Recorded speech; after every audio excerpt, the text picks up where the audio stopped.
Hello, welcome everyone. My name is Bob Dietrich. Welcome to the ADHD Toolbox, your resource for helping your child overcome behavioral and learning challenges and to self-regulate. Our special guest today is Dr. David Yoder. Dr. Yoder, welcome to our show. Good morning. Good morning. Thank you. Well, Dr. Yoder, tell us a little bit about yourself. So I grew up in Detroit, Michigan, Mm-hmm. very tough neighborhood. And I think part of growing up in Detroit kind of helped me to become more stress resilient because now I live in beautiful, sunny Southern California, San Diego specifically. And so San Diego seems a lot easier for me to kind of manage and navigate myself around. So in retrospect, I think I do appreciate kind of the hardships that I grew up with in Detroit. So I chose to go into the chiropractic profession. Mm-hmm. It was kind of the closest holistic viewpoint of medicine that I could find. I was actually given a full MD, PhD scholarship from the NIH in Detroit at Wayne State University, Michigan. And I tried that for a couple of years, but I wasn't feeling fulfilled. It was a lot of information for my head, Mm-hmm. but I was kind of feeling empty or hollow in my heart space. So I was like, how could I create more of a holistic feelings, hands-on, person-to-person interaction in medicine versus the typical pharmaceutical, surgical, approach there. So I came out to California and enrolled in chiropractic school and been in practice since 2002. So today I help a lot of children and families, and I'm kind of known as the doctor that makes people cry, but cry in a good way, because when people come and share their stories and I get to the root of the issue, the heart of the matter, I often find an underlying theme of mental emotional stress associated with their physical symptoms. Awesome. And you work with kids with ADHD and all sorts of different challenges. And we're going to talk about some of those today. In fact, you're a big fan of something called biohacks. I don't think a lot of people know what biohacks are. So let's talk about that. What is a biohack? So having the PhD background, science is a part of my process, my learning process. I like to have tangible, observable, measurable science, Mm-hmm. but then I like to push it outside the boundaries and kind of be innovative and ahead of the time. So I think biohacking actually began with the famous Dave Asprey from Bulletproof Coffee, and he was a techie guy, computer programmer from Silicon Valley, and he was very sick. He got brain fog, and he was overweight, and just he wasn't functional, and Western medicine wasn't helping him. And so he used his brain and Google searching to kind of throw at Google searching his symptoms and then what would pop up. And so he searched and searched, and he would find closer and closer forums or threads of people talking about things. And so what he found out is he had a deep mold issue. And so he continued to use Google like natural remedies for how to fix mold and brain fog using natural supplements, detoxification, heavy metal removal, etc. And so he was his own human experiment, and he kind of self-cured himself. And so, he lost the weight, his brain's functional, he's, living his life. And then he started a company for collecting other biohacks to help other people in different areas of their life, whether it be sharper memory, focus, strength, anti-aging, using red light therapy for energy, cellular, mitochondrial hacks, deeper sleep. I mean, he has an annual conference, I think it meets in Pasadena every year, and it brings together biohackers from around the world that have things that the public hasn't heard of, and they all share their biohacks. Right. And yeah, it can be kind of crazy. There's some things that, like I wouldn't do. So keep an eye on those things and see how they are, the next year, see if the person who's doing them is still alive and looking healthy. So looking at a person's health is a good example. Like if they look good, it should be working. But if they say something but they look terrible, okay, I'll wait till next year. Got it. So Dr. Yoder, it sounds like biohacks are basically just natural remedies to everyday issues or everyday problems. Right, and again, the break down the word biology, and a hack, like a computer hack. So you combine the best of computer, surfing, internet, web browsing with biology. So technology meets biology. Got it. Awesome. So we're going to cover your top 5 biohacks, things that you've seen and experienced that work really well, especially with children and teens and even adults that have ADHD.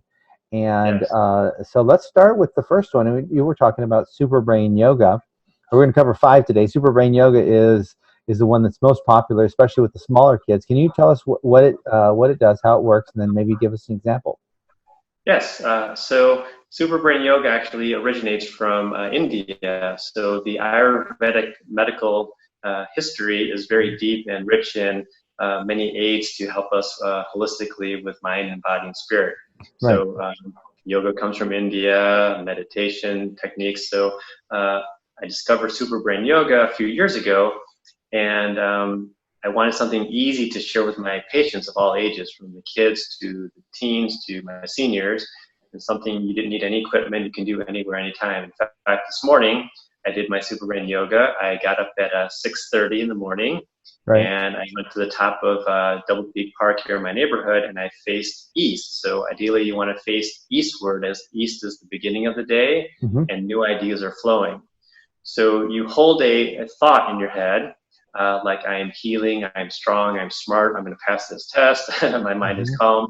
So you hold a thought in your head space, and then you cross the arms there. So when my right hand crosses the midline, both of my brains are now activated. So this hand is controlled by my left brain, but when it crosses the midline, my opposite brain is now also talking to this hand here. So I put this hand to my ear, and I put my thumb to the front, and then I do the opposite.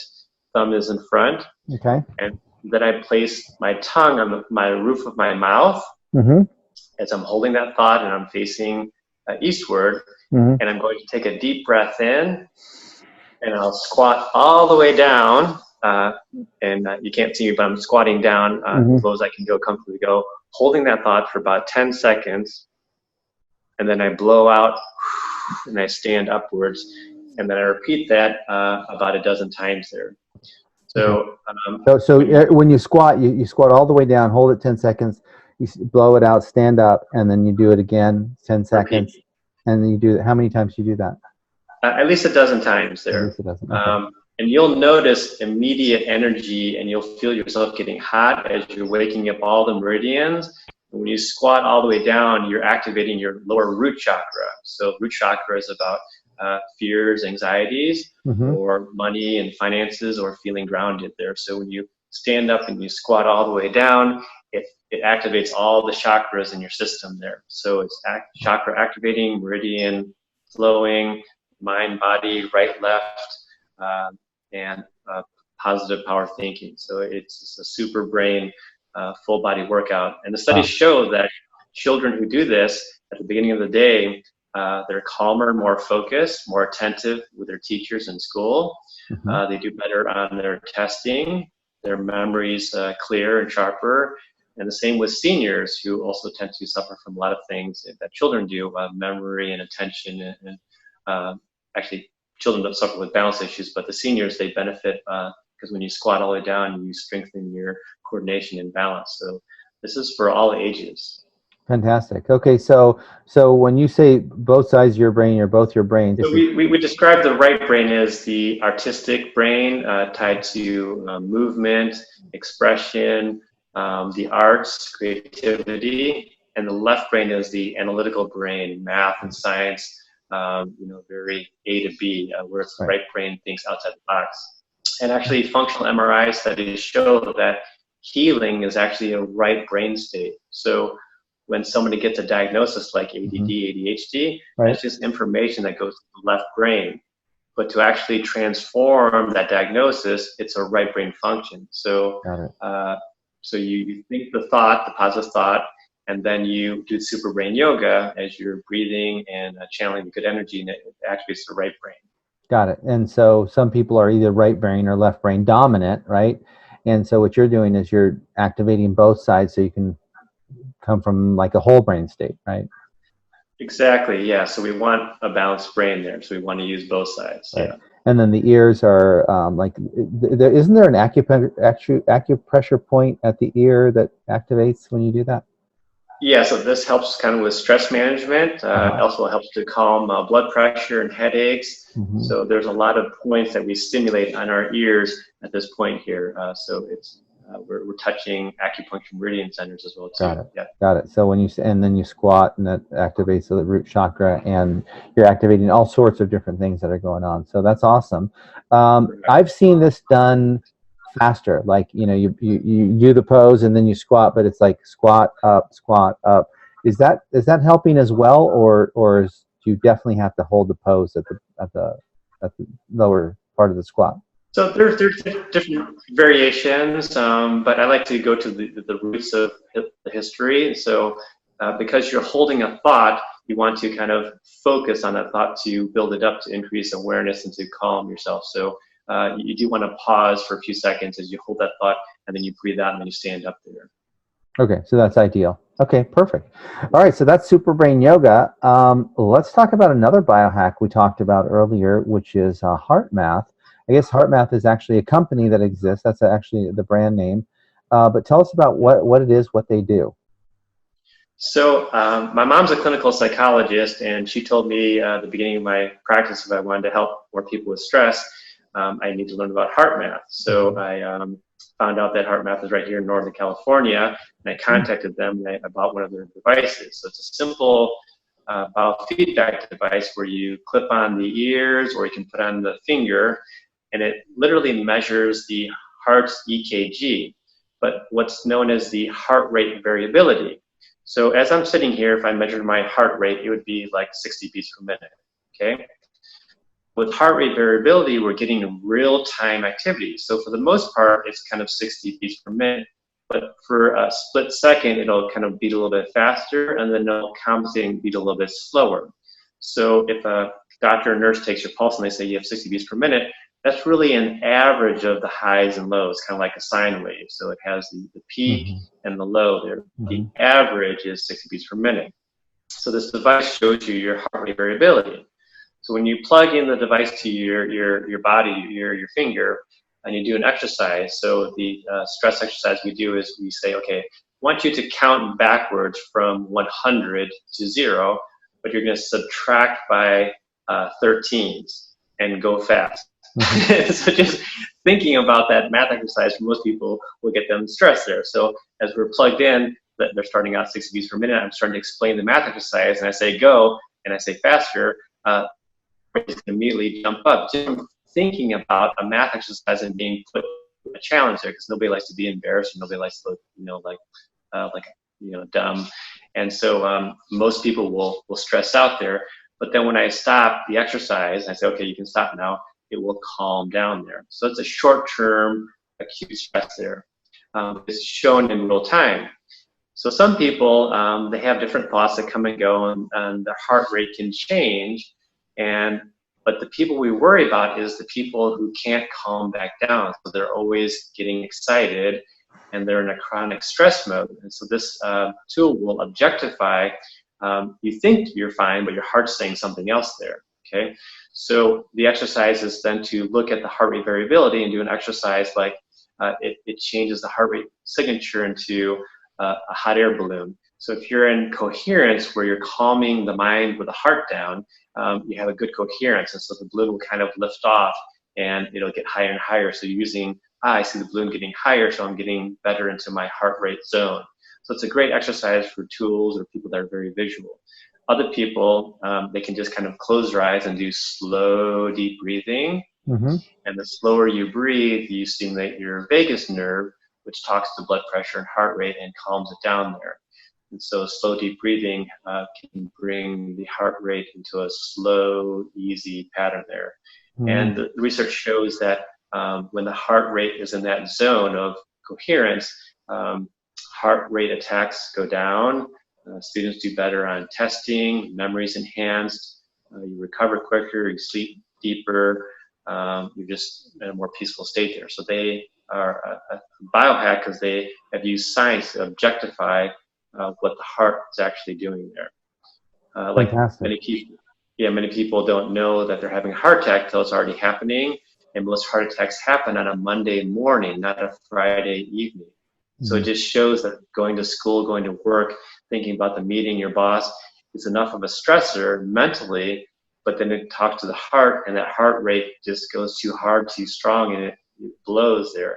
And so many people aren't aware that their heart rate variability is a very stressed pattern. So this is a great tool to kind of check in to see how your heart is doing.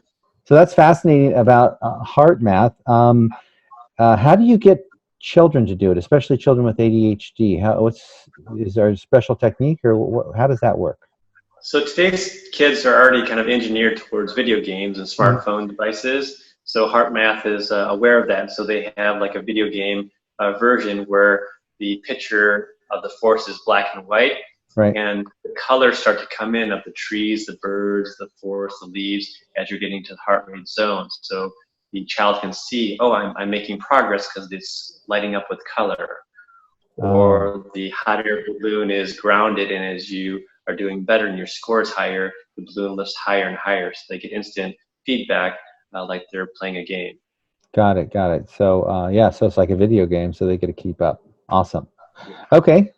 Well, that's heart math. Let's go into your third biohack, one of your top five, and it's called the flow state. What is the flow state? Can you tell us a little bit about that?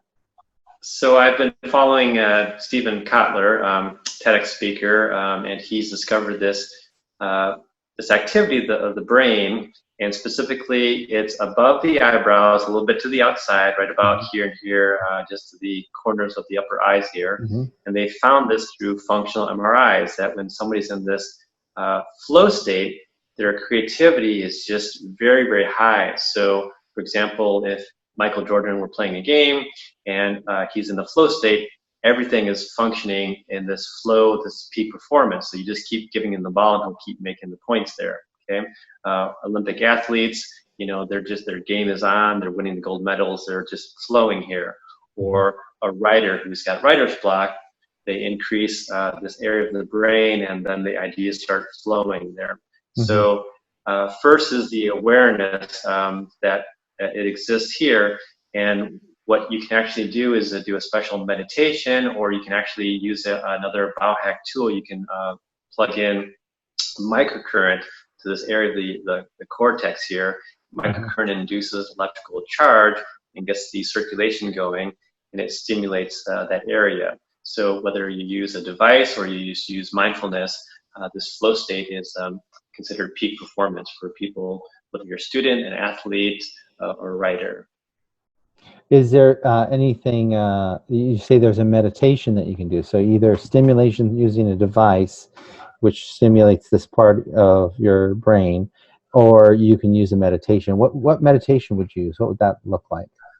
This actually comes from a pain specialist, and he studied brain maps of what pain looks like, again with functional MRIs, and Hmm. he found out when people can visualize going inside their head and lighting up this area of the brain, that by focusing on this, pain goes down, but healing goes up, and with healing also this creativity rises here. So again, healing attention is a very specific brainwave signature, and when we can visualize kind of going into our body and this area of the mind here, we see that area lighting up, verified again by functional MRI or brain EEG.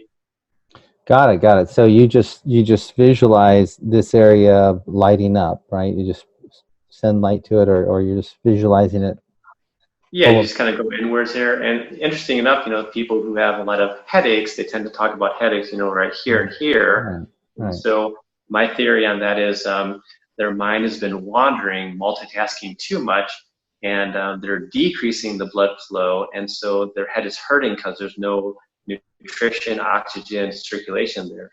So when they put their hands here, they're kind of doing it like an acupuncture, meridian stimulation. They're kind of rubbing it, they're closing their eyes to focus in. They're kind of doing their forced meditation, and just by closing your eyes, putting your head down, putting some, a heating pad there, massaging it, you start to feel better. So it's kind of like it's already built in for us to kind of visualize and massage and increase circulation here. Awesome. Okay. So by stimulating certain parts of the brain, specifically here, you can help get yourself into that peak performance. Any idea how long you might visualize that for? So it's kind of like working out. So in the beginning, you have muscle atrophy and you're trying to build up muscle memory and endurance, so it becomes an easy habit there. So for somebody that's new at this, they might want to do a session, a 20 to 30-minute session in the morning, and then in the evening. In the morning, it's very quiet. In the evening, it's also quiet, so that's the best time to kind of do self-care meditations at the beginning of the day and the end of the day. As you get stronger and better at this, you can, take a little coffee break from work, for a meeting, and you can just do it for a few minutes there. So it kind of depends on how adaptive you are doing this and building up that habit. Fantastic. Okay. So that is the flow state. And the author's name of the flow state, in case people want to look it up, what's his name again? Stephen Kotler. Stephen Kotler. Yeah. Got it. So you can look up Stephen Kotler, the flow state, and he's got some great techniques on getting into the flow for peak performance. As far as children with ADHD, does it help them calm down then? Does it help them focus? It sounds like it's more of a focus tool. Yeah, I think if a child were feeling overwhelmed and stressed, if they close their eyes and did some slow breathing and just put their hands on their temples and kind of massage here, that would help to kind of go inwards and kind of calm things down and to increase blood flow there. So that would be a simple technique that a parent could instruct a child to do. Yeah. So meltdown, or they need to focus before a big test or homework or whatever. Awesome. Okay, fantastic. And so let's move on to the fourth thing we discussed earlier, which was mirror neurons. And mirror neurons are fascinating. And I understand how they work. I've seen the videos on them. I've seen the monkey theory and the monkey see, monkey do. But you're the doctor. You tell us, what are mirror neurons? So I'm pretty sure everybody's heard about the Japanese monkeys, where there is a group of monkeys and they were trying to open up these coconuts. And if you ever try to open up a coconut, they're very hard to do. Right. And so these monkeys, they would soak them first in the salt water of the ocean, and then they would whack them on a rock or something. Then they had success and they got the coconut water and the meat there. Well, obviously, if you're a fellow monkey watching the first guy do this, you could pick up and observe and repeat that. But after it hit a certain critical mass of monkeys doing it in that local area, monkeys that were not in that area, that were far away, were all of a sudden doing that as well too. So it just kind of spread like wildfire. You mean monkeys that had never seen this technique done? They were on another island. They never met. They'd never seen it. They were doing it as well. Exactly. So that's kind of, like, how does that happen? So we are all connected, and this could be a whole separate seminar on how we're connected to the plants, the animals, the trees, our environment. We're all one big family. And so mirror neurons are a special set of neurons in the brain. I think it's called area 39. It's behind the right side of the eye. And when it's activated, you're connected to you or somebody that's not even physically near you. And we have this like invisible connection. And it's quite fascinating. And so we can see mirror neuron activation on functional MRI. Greg Braden is a scientist that talks about mirror neurons a lot. But for attention, if a child is having attention issues, the best teacher would be the parent, the mother or the father. And so the mother or father, creates attention and intention for the child. And the child, by wanting to have that connection with their parent, mirrors from their mirror neuron area from their brain to their parent's brain, and then they're synced together. So it's kind of like I'm programming my child. It takes extreme presence, an open heart, and patience to activate that. You can't force it. It's not like a computer program. So it's more on the right side of the brain. So again, that's the artistic, the language side, creativity, the healing brain.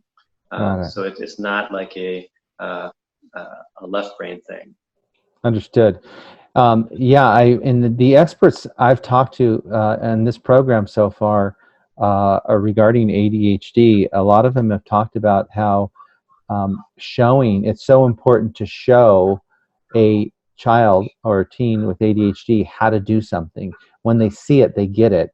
And that's, it seems like it's kind of what you're talking about, is the mirroring neurons. Once they see it, they get it at a deeper level, and boom, they've got it, and they run with it. Yes. So yeah, the best teachers are ideally mom and dad, the first couple of years as the brain is going through its most neuronal growth for a child, and the imprinting, the neuroning, patterning, etc., the heart wave coherence, all these things tie in from the energy of the mind, body, emotions from the parents. For example, for my family, we just have one child. His name is Noah.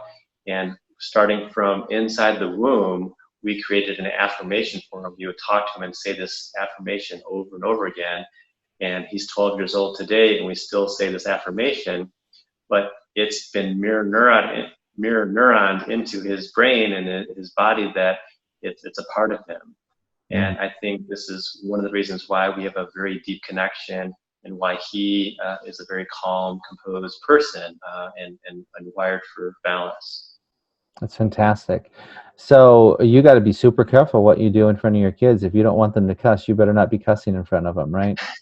For example, exactly. Right? And if apple you doesn't fall far from the tree. Yeah. Exactly. And if you do want them to do something, you should be doing it yourself. So it's not do it because I said so. That doesn't work. It's do it because I do it too. It takes the village to raise the child. Yeah. Yeah. Okay. And so there's scientific proof that that you lead by example here, and and when you lead by example or parent by example, that your child, especially the ADHD child, will mirror that and start to copy your behavior and start to regulate their behavior based on what you're doing. I personally find that the best success comes when the parents get fully involved with their child. It's a full family event. Awesome. Fantastic. Okay, and then the last one we were going to talk about today was cellular memories. And I've heard this before, that memories, we all think memories are stored in the brain, but sometimes they can be stored in other places. Let's talk about cellular memories a little bit. Yes, so this is another scientist I follow, another biohacker, and his name is Nassim Haramein. He's kind of challenging quantum physics, and so he has an update to Einstein's famous equation. So Einstein said there's a space-time event, and Nassim says it should be relabeled space memory, because without memory, there is no time. Without memory, there is no time. So yes, we think about time in our mind, kind of linear, very abstract event there. But there's another set of memories that are cellular memories from the body that kind of defy, what's going on up in the headspace there. And these are cellular memories transferred from somebody who has died, and somebody else is now receiving their organs, specifically the heart organ. So there's actually a book, Dr. Paul Pearsall, The Heart's Code, and he's a cardiologist who actually started to document and have reunions between the families that donated the heart and the recipients, and how their lives and their memories were changing. And when I read his book, the first story that jumped out at me was a young boy who grew up in South America as a vegan, only Spanish speaking, receives the heart of a New York Jewish man and starts craving meat and potatoes and starts saying the word copacetic, which is not in his vocabulary. And when they have the reunion, the wife, the widower, says she wants to finish the conversation that she didn't get to have before her husband died. And she said, "Is it okay to speak to my husband?" And the boy and the translator nodded. And so she put her hand on the boy's chest, and she says, "Forgive me, sweetheart. I forgive you. Everything's copacetic." And the boy immediately asked the translator, what word did she say? Because he's been hearing that word in his head, and he's been wanting to say that, we didn't know where it came from. And it turns out that was their special word for the the Jewish couple to agree that everything was complete, and they forgave each other. Wow. But then again, the dietary changes, I mean, living his whole life vegan and then craving this Jewish meat and potatoes diet, I mean, this is very strange. And a older woman receiving a heart and wanting to ride Harley Davidson motorcycles, and she's received the heart of a Hollywood stunt man. Mm. And a farmer who never finished higher education, didn't even finish high school, and he starts writing poetry, and he has the heart of a college professor that wrote literature. Got it. So these things cannot be explained by science, but obviously these can't be ignored, so something's going on there. And what I feel is coming full circle back to heart math is that when we train our heart to be an energy field, it widens up past the chest and kind of entrains and balances out the left and the right hemispheres. We have our three brains, our left brain, our right brain, and our heart brain. They're all working together. And if somebody loses their memory of their driver's license or this or that or test scores, that's a head thing. Mm-hmm. But our heart memories stay with us so deeply that I could literally die. Somebody has my heart, and now they're reliving my memories from my heart, my greatest joys, my happiest moments. Nothing's transferred from the brain, like my social security, my driver's license, my SAT score. That never happened. Right. It's only heart memories. So that's pretty significant. That's wild. That's wild. And so with regard to ADHD and how cellular memories relate back to that, how does this relate to ADHD? So I would say, again, back to the parents, that our first job is to captivate our child in terms of their heart brain.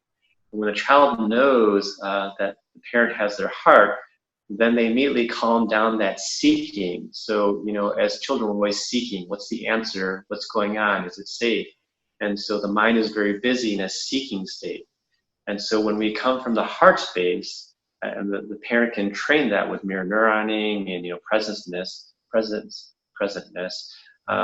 then the mind is there, but it calms down. It leaves kind of the seeking state and moves to a being state. Mm-hmm. And that's why we're called human beings. We're not called human seekings. We're meant to be in a being state. We were made in a creative state. I don't think the creator said, there's a problem here. There's no humans. Let me fix that problem and make the whole universe and people and plants and animals. The creator made that from a creative state. So as humans, we're meant to be in a creative being state. And when we're stressed, we go to a seeking state or a brain that's labeled ADD, ADHD. Got it. So it sounds like it's super important to let your kids know that you love them, tell them you love them, make sure that they know that they're safe with you, and hold that space sacred and safe and loving for them. And that's kind of the bottom line, it sounds like, for what we're talking about with regard to cellular memories and ADHD.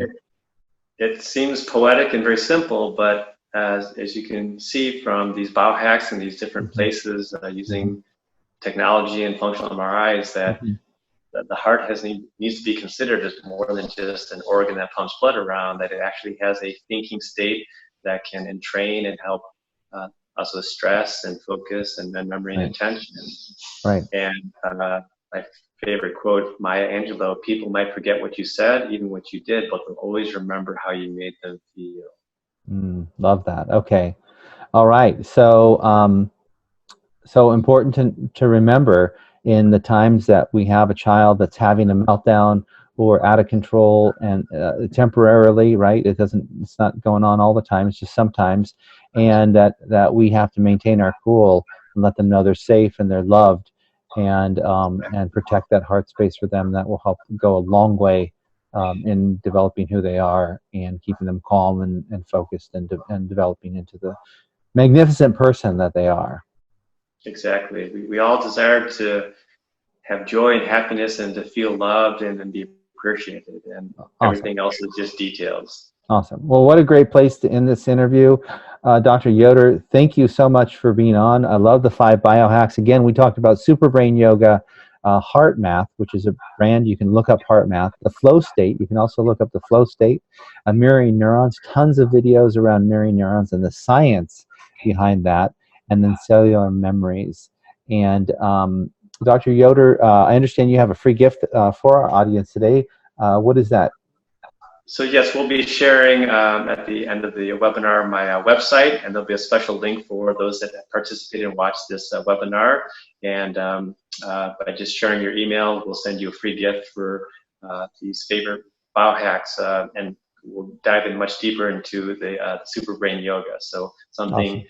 Easy, accessible for children to seniors. Got it. So you'll have a link on this page directly to that gift from Dr. Yoder. And if they want to find you, Dr. Yoder, how do we find you online? It's www.davidyoderwellness.com. Thank you, Dr. Yoder, for being on our show. And thank you all for watching. This is awesome information. These are biohacks, and these are just little tools and techniques that you can use that are very effective and can be very effective if you use them to help calm your kids down, help them self-regulate. So thank you, Dr. Yoder, and thank you for watching. We'll see you on the next episode. Thank you for having me.